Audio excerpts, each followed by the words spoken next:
Hello and welcome to Mediumship Matters with me, Hannah Macintyre.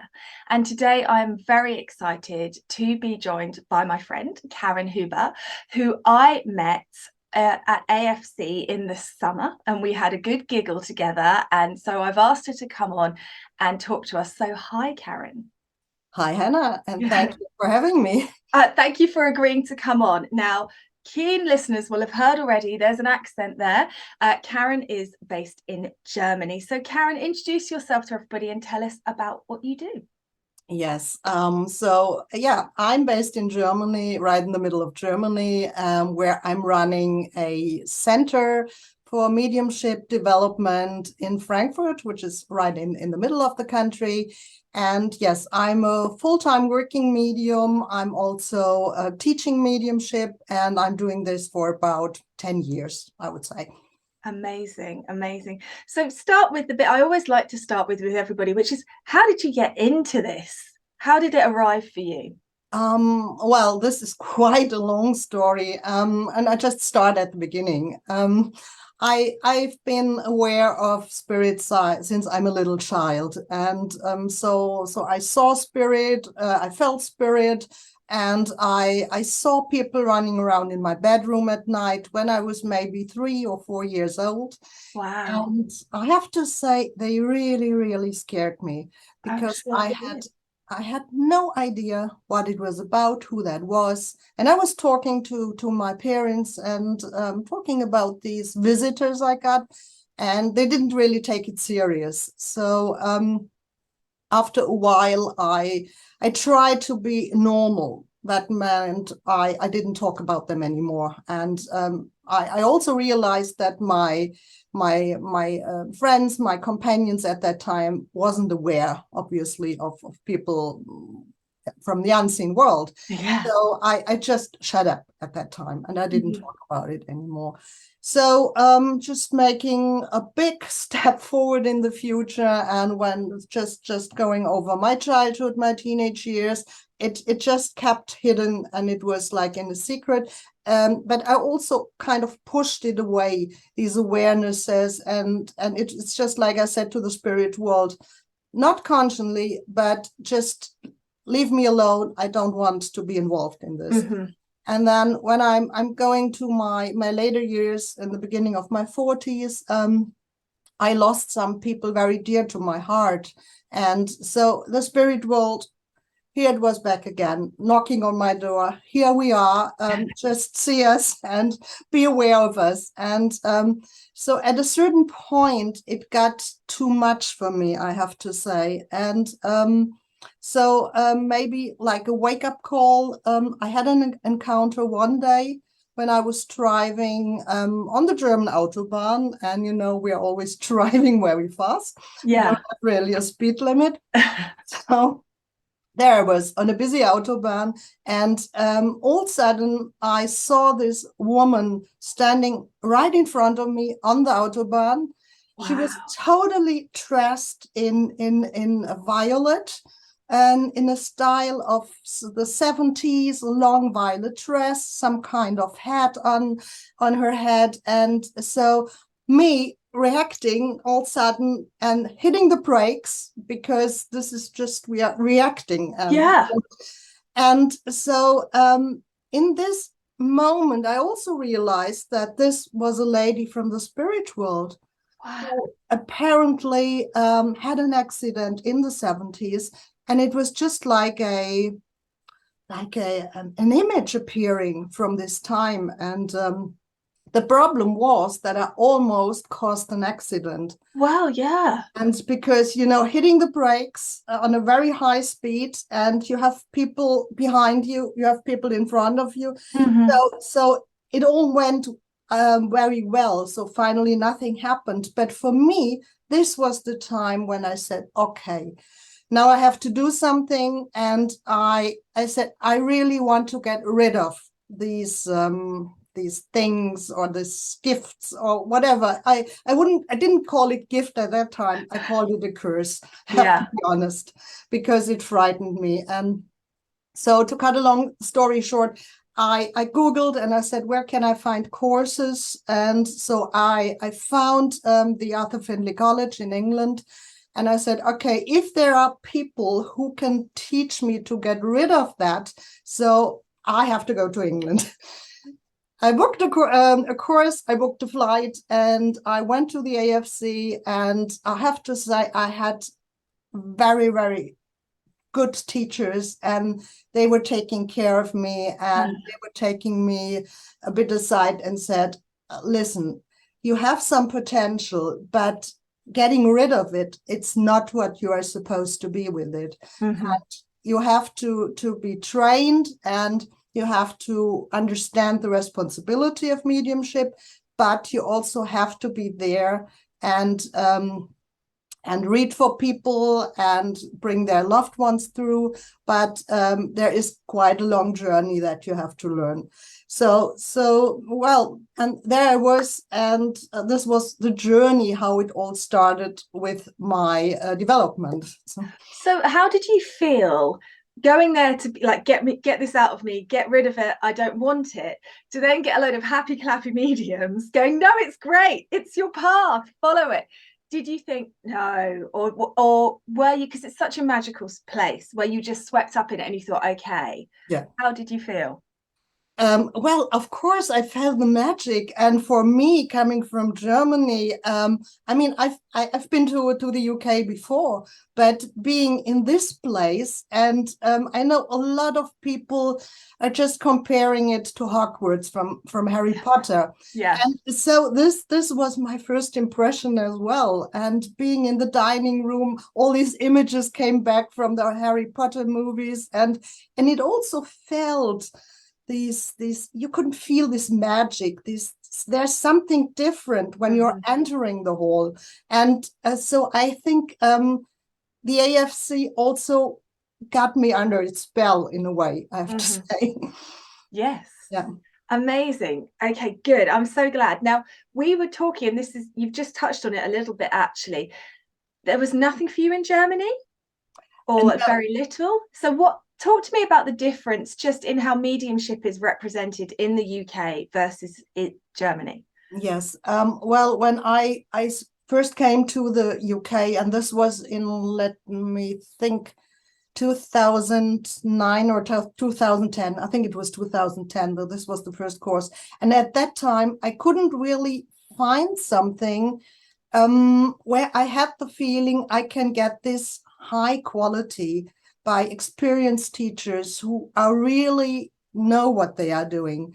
Of course, there are courses in Germany, a little bit here, a little bit there, and I don't want to judge about all the people offering courses. But for me, I think the best place where I could go and learn, or to get rid of, this was my first intention, as I said, would be in England, because there was nothing there. And as you said, well, then later on, as I got more and more involved into mediumship and coming to the UK a lot of times, and I realized how big it was in the UK, and that you have a total different perception of it. And I learned about the Spiritualist National Union, and that there are churches, even spiritualist churches, that we don't have. And I wasn't even aware that spiritualism is a religion in the UK, where you can go to church. And telling this to my friends here in Germany, that I said, when later on I also served in spiritualist churches, mostly in the northwest of England, is just imagine people are going to a service or to a demonstration of mediumship because they are expecting to get a message maybe from their mom, from their friends, or whatever. And this is normal for British people. And they were looking at me with big eyes and said, I can't imagine that. So I really had to learn. And it was a total new world, I have to say, for me.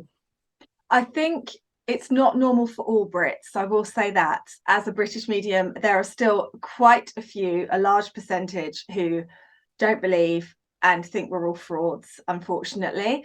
But yeah, we have the churches, we have it out there. We don't have to keep it hidden. I know that I have spoken to some people from other countries that have to keep it really quiet in their spaces where they're at.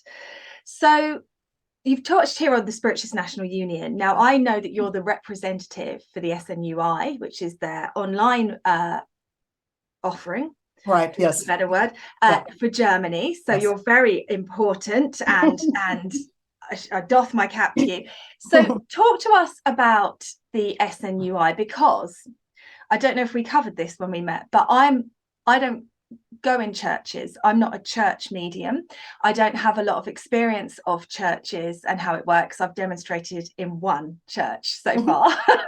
So tell me about the SNUi, what it's for, what it does, what it represents.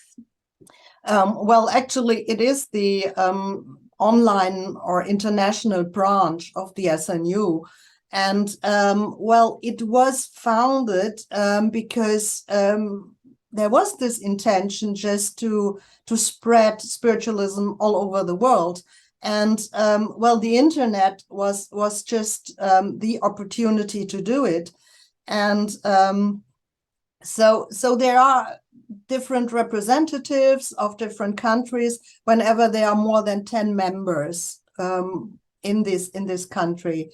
So in Germany, currently we have about, I think, almost 100 members, and it's growing and it's increasing, which I'm happy about it.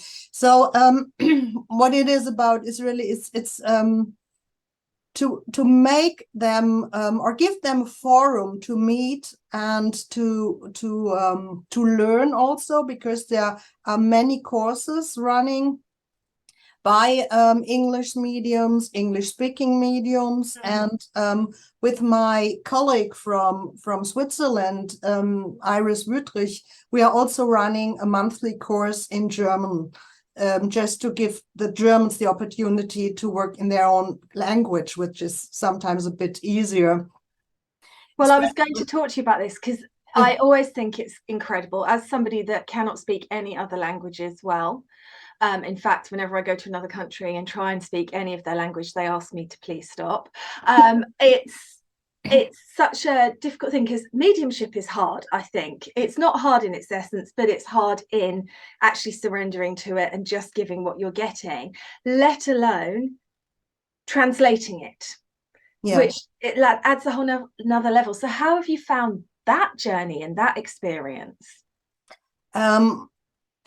Hard in the beginning. I mean, when I first came to the AFC, I had some knowledge of English, and I started off with an English-speaking course, I have to say. So, but still, there are so many words or wordings that I didn't understand, to be honest, in the beginning. And so I felt a bit dumb. I felt a bit naive, and probably the others did as well, but I didn't really care. I mean, I grew into it, but it took me a time. And also, as you said, when you're connecting with the spirit world, bringing somebody through and being in the flow, I think you have to have a good knowledge of English and not go into your head, into your mind, and just searching for a word. And this can really break your contact or your communication. And when things are well, I suppose you translate yourself. Have you ever worked with a translator yourself? No. No, because you don't need to. Because I know that we've been talking about possibly doing something in the future with you translating. But my worry of that is the flow, and then you have to stop, I'm assuming, and wait for the translator to translate and manage all of that. So that's an interesting and different way of working too.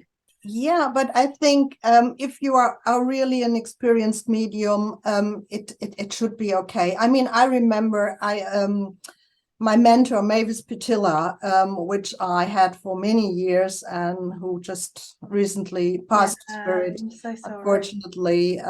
So I translated her once or twice in Germany, and she was so much involved with the spirit that it just flew, and it was very hard for me to just get into it and said, okay, I need to translate. Yeah, keep I up. saw all the big eyes, the expecting eyes from the audience and the congregation. But she was so in the flow. So I found out, and even though when I hit a hard break just to get into it with my translation, she didn't get kicked off or kicked out. So no problem at all. Good. So the pressure's all on you then. Yeah, to keep up. Oh, amazing. So what about German sitters, German audiences? Are they different to UK ones? Because you've worked in the UK as well. Mm-hmm. So is that a different vibe? Oh, yeah, it is, I have to say. I mean, of course, there are many cliches of the Germans not being very, very funny or humorous or whatever. And the thing is, I think we are quite serious, or most of us are quite serious. And so I encounter more skeptics when I'm having my sitters and doing my DEMS, maybe even more with the DEMS, because when a sitter comes to me, there is an urgent need.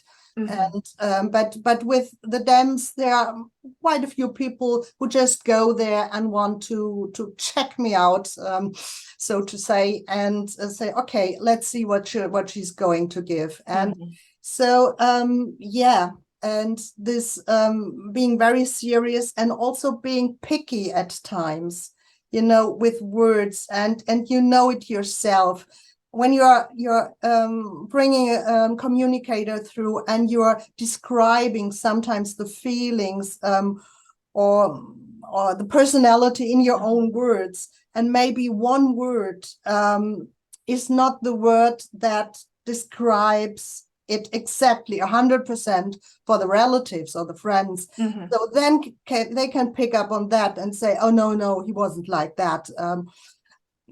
Yeah. I noticed that when I've worked at AFC with people from other countries, not just German people actually, but us Brits, we go, oh, it could be okay. Whereas people from other countries just go, no, no. And you go, oh, I mean, it's good for you. It's good for you as a developing medium to go through it, but it is ouchy. And they are very precise with things, very sort of, well, you said that and that wasn't right. And you use another word and they go, well, that's right. And you think, but they mean the same thing. So it's a fascinating how it changes. And so talk to us about your teaching, because I know you do a lot of teaching, a lot of work. What sort of things do you offer? What do people do with you? Yeah. So I'm offering mediumship courses on all levels. And it's really from the beginner awareness groups until the very advanced level, and where people want to go professional with their mediumship.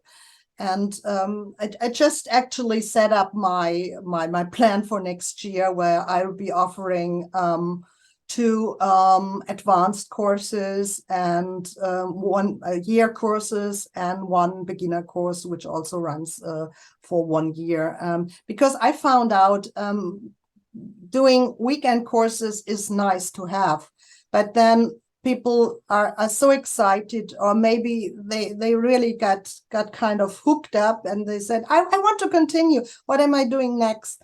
And so there was the need of my students that they just wanted to continue. Then I decided for next year, there will be only 1 year courses that I'm offering, just to keep them on track and they can continue to their development.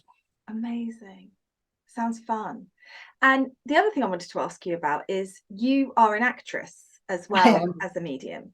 Yes. Now, I did drama A level. I was never a professional actress, but I actually think that really has helped my mediumship with portraying emotion and characteristics. Do you find it's of value to you? Yes, absolutely. And I've been in acting for 10 years, and I ended my career around the millennium, because I loved what I did, but I was at the point where I couldn't get any joy out of it anymore. And I was doing a lot of TV stuff, and it didn't fulfill me anymore. And I always was somebody who said, I want to be happy. Whatever I'm doing, I want to be happy with it. And that's why I just ended it, or just, I don't know, maybe I took a break and one day I will be on camera, in front of a camera again. I don't know. Maybe. But as you said, yeah, it helped me. I know how to speak in front of large groups of people. I know how to handle a sort of stage fright, even though you are never prepared. You don't have a script, you don't have a role. Yeah. When you're DMing, you know that yourself.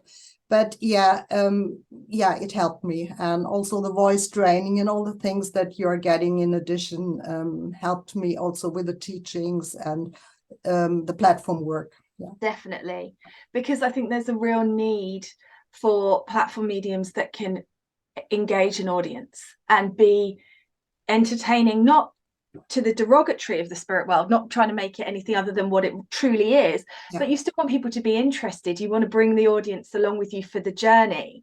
And I find with a lot of the students that I work with, it's actually about getting them to be, their presentation skills need sometimes more work than the mediumship does, because it is about being confident and engaging and bringing people in with you. And I always think I was really lucky for my absolutely atrocious drama A level, because it's given me some skills in there. Okay, so what do you think are the biggest challenges facing mediums at this time? There's a question. There's a question. I don't know if these times there are more challenges like in earlier years. I think every time has the challenges, but I think it's actually, when I'm thinking, it's all about the medium's development. And so the biggest challenges that they are facing, and maybe also have been facing, is themselves. Agreed. It's always yourself. Love that. And what do you think? I know we get lots of individualized messages and very personal messages, but if you were to generalize and you were to say, what do you feel that spirit wants to say to everybody, to all of us? What message do you think that they are giving overall? That life is eternal, and it's not just a phrase. That it is the evidence that life is eternal and that the love goes on. And at that point, I also want to repeat the words of Mavis Pitilla, who always used to say, love and life can never die. Yeah, beautiful. Amazing. And what piece of advice would you give to anyone who's starting their development journey with the spirit world and is taking those first steps? What would you say to them? Take it easy. No, it sounds not very profound, but I think the problem is, as I said, they are their biggest problem, or their biggest challenge. And so because we are raised in a world where we have to function, where we just have to bring all the time our work and provide our work, and so be kind to yourself. You don't have to prove something within a certain timeline. Allow yourself to develop, allow yourself to blossom, and be kind. When you are feeling you need a break, take a break. The spirit world would never blame you for that when you're saying, I need some time off, or other things are really important at the moment, family or whatever, or my health. And be kind and be generous. I think once the intent is set by yourself that you want to pursue your mediumship or your mediumistic journey, the spirit world knows about it, and they are so grateful. So they won't set you any timelines or any goals, and you are developing in the time that you need. And so just be kind to yourself. That would be my advice. It's so true. And I think because for most of us, you just fall in love with it, don't you? You start and you go, It blows your mind. And then you do get into that sort of more, I want more, I want more. And allowing downtime and integration of what you've learned and experienced and connecting with your human life is so important. Because I know that in some respects, it's easier for me to be with spirit now than it is for me to be with life. Real life is harder. And you have to remember to keep that balance. So completely agree with that. And what about if someone comes for a reading with you? What can they expect? Do you work online? Yes, I do. Yeah. Excellent.